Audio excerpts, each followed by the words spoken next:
Hoy, 3 de julio, la Iglesia nos invita a celebrar al apóstol Tomás. Tomás fue uno de los 12 apóstoles y parece que estuvo con Jesús desde el inicio.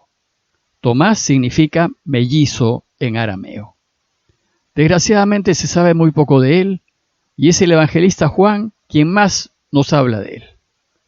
Juan 11:16 nos dice que cuando Jesús decidió ir a Jerusalén a la muerte de Lázaro, Tomás fue quien le dijo a los demás: vayamos también nosotros a morir con él. Y en Juan 14:5 fue Tomás quien le dijo a Jesús: Señor, si no sabemos dónde vas, ¿cómo podemos saber el camino? Pero Tomás es más conocido por sus dudas respecto a la resurrección del Señor. No creyó que realmente había resucitado y se había aparecido a los demás. Y entonces, para que se convenza de que realmente vive, Jesús se volvió a aparecer y lo invitó a tocar sus manos y su costado herido. Tomás, rendido ante esta evidencia, exclamó: Señor mío y Dios mío. Leyendas cristianas dicen que estuvo de misionero en la India y que por allá murió.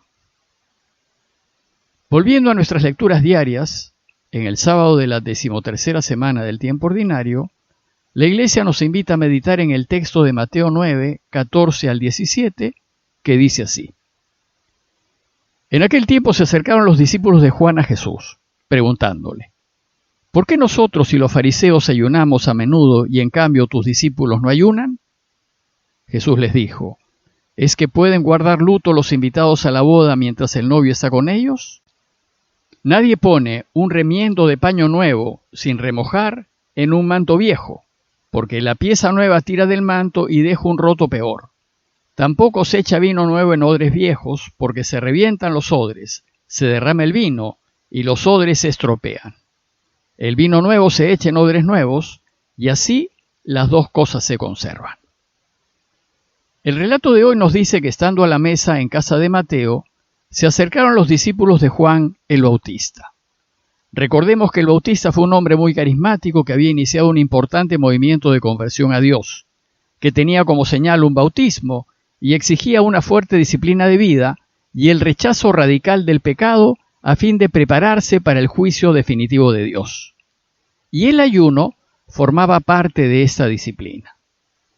Bueno, pues resulta que eso que hizo Jesús de sentarse a la mesa con publicanos y pecadores en casa de Mateo, no solo escandalizó a los fariseos, sino también a algunos seguidores de Juan. Estos últimos estaban desconcertados, no solo de que Jesús invitase a los pecadores a formar parte del reino de Dios, sino que les escandalizaba también que Jesús no exija a sus discípulos la práctica del ayuno. Y entonces se lo preguntan directamente: ¿por qué tus discípulos no ayunan como nosotros y los fariseos hacemos? En el mundo religioso judío, el ayuno se consideraba una práctica esencial para establecer relaciones correctas con Dios.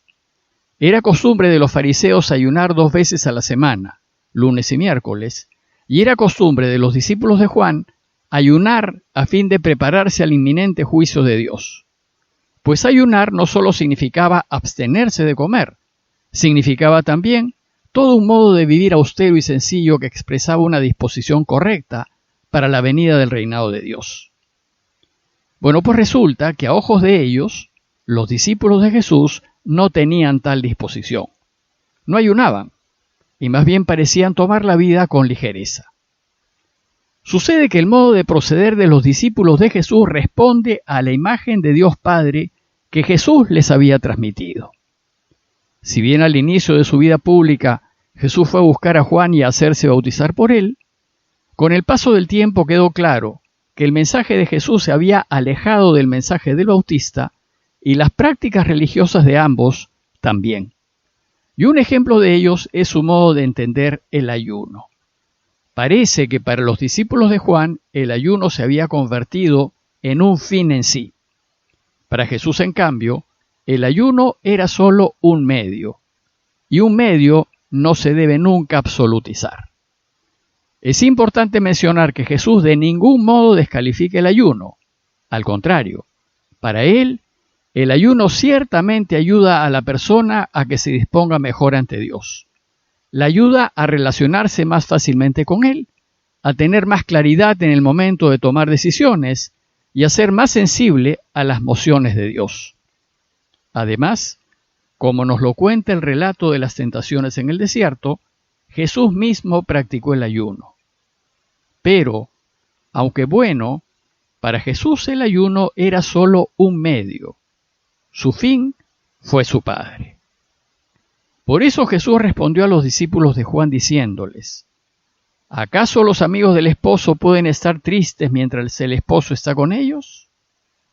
Lo que Jesús resalta en su respuesta es que lo que importa es estar con Dios. Y cuando uno logra estar con Dios, todos los medios se vuelven innecesarios. Y lograr estar con Dios debe producirnos una enorme alegría, como la fiesta de bodas del amigo que queremos. Y cuando hay fiesta y alegría, no hay espacio para el ayuno, pues más importante que el ayuno es que la gente experimente la presencia de Dios. Por lo tanto, a diferencia del Bautista, Jesús no impuso ninguna disciplina a sus discípulos. Para San Pablo, el cristiano está llamado a vivir en la libertad de los hijos de Dios.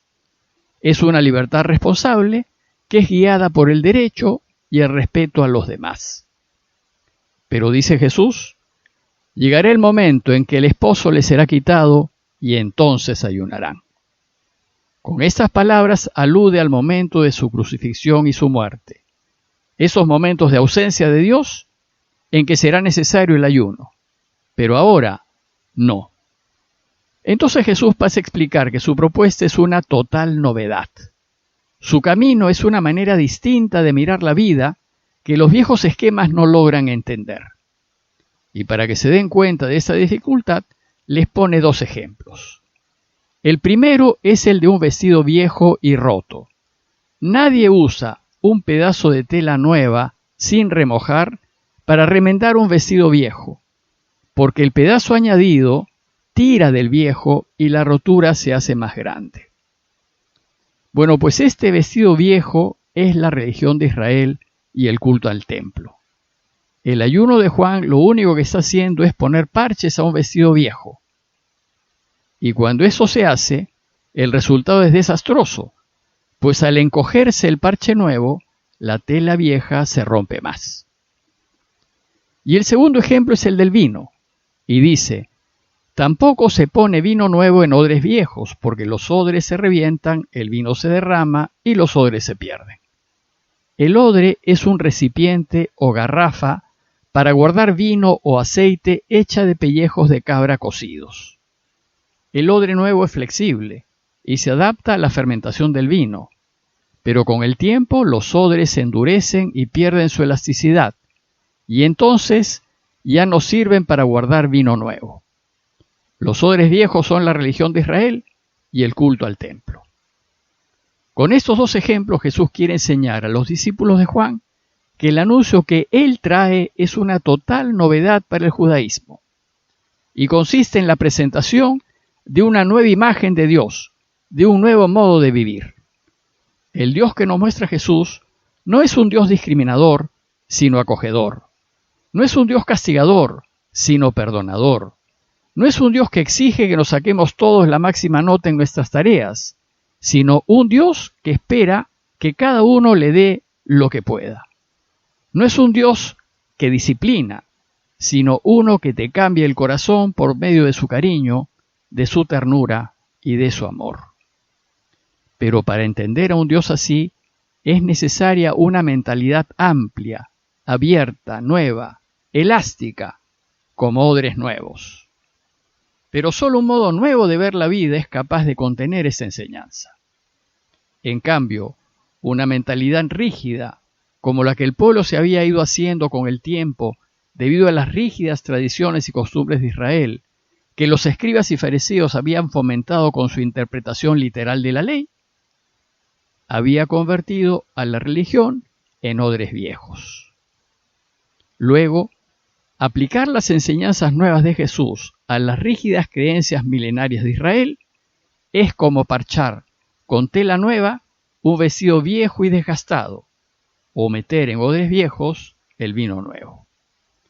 Por eso dice Jesús de manera tajante: No, el vino nuevo se pone en odres nuevos, y así ambos se conservan. De la misma manera, los odres en donde la Iglesia guarda las enseñanzas de Jesús no pueden perder su elasticidad. De lo contrario, el mensaje se pierde. Los odres en los que la Iglesia transmite la buena noticia deben estar constantemente adaptándose al tiempo. Lo que debe permanecer inalterable es el mensaje, pero no los medios para transmitirlos.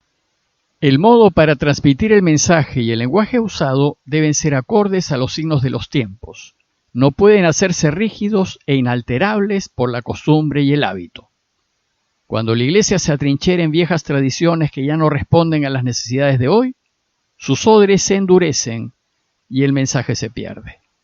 El mensaje de Jesús es el fin, es el vino nuevo, es lo que siempre hay que mantener. Las costumbres son solo medios, que hay que mantener en la medida que ayuden. Pero este tipo de posturas molestan a los fariseos, a los discípulos de Juan y también, en nuestros tiempos, a varios cristianos. El Concilio Vaticano II fue un intento extraordinario que hizo la Iglesia por mantener los odres nuevos, en donde llevar el mensaje de Jesús. Ojalá lo conociésemos un poco más. En conclusión, los invito a preguntarnos acerca de nuestra libertad interior y de nuestra capacidad para acoger las enseñanzas de Jesús en odres nuevos. ¿Qué tan flexibles somos? ¿Qué miedos nos impiden dejar odres viejos que no nos dejan descubrir la extraordinaria riqueza del mensaje de Jesús? Pidámosle a Dios para que la Iglesia sepa vivir permanentemente en la libertad de los hijos de Dios. Parroquia de Fátima, Miraflores, Lima.